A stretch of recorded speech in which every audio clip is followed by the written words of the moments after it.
Claire Walsh alongside Heather O'Reilly and Alexi Lalas. Heather, what was your biggest takeaway from yet another U.S. victory here in the SheBelieves Cup? Another win for the U.S., a strong performance from certain players like Christen Press, a phenomenal first half goal for her, good defensive work from her. I think that they'll learn a lot in that they gave up chances, which the U.S. is unaccustomed to giving up under the helm of Vlatko Andonovski. So they'll kind of look back at those chances. Why were they given up? Why were they so stretched out? Why did they expose themselves to so many 1v1s against Brazil? But again, they got the win, they got the job done, and I think that they learned a lot from the game. Yeah, obviously the win is good. These are really interesting two games. Much better than the Canada game, but still not quite there. And I know we put them up on a perch, and rightly so. This is an elite team. This is a team that loves to win. As far as individuals, Dunn and Press, both of them, I think, come out of this smelling great.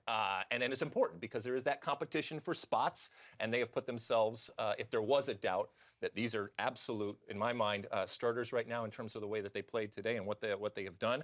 Some problems, not necessarily bad, but some problems and some concerns. Lynn Williams, Dahlkemper, and Sabrin in the back being exposed for speed.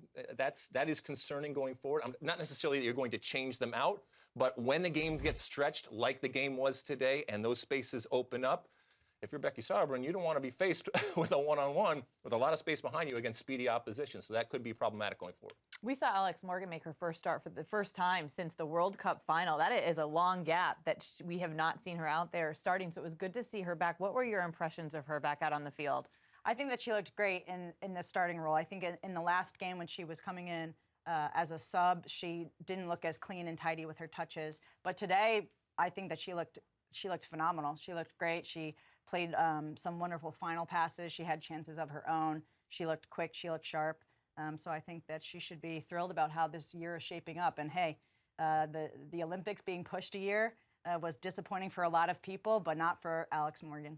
And to the point of the competition within the competition for those spots on that roster for this summer, Vlatko Andonovski, he's got a lot of talent and depth at his disposal, and we saw it in the form of his substitutions in the first game where he put on players that immediately made an impact and scored, and now again in this game where he's putting on people, including Megan Rapinoe, who comes on and scores. So there's a lot of different moving pieces right now, a lot of different talent. This is a great problem to have, but when that music stops for those 18 spots for this summer, some very big names and some very talented players might not have a chair. He said he wanted to come out of this SheBelieves Cup knowing where players are ranked within that player pool, but that he was going to take as long as it could possibly take to name this 18-player roster. Why wouldn't you take all the time you can to make the right decisions?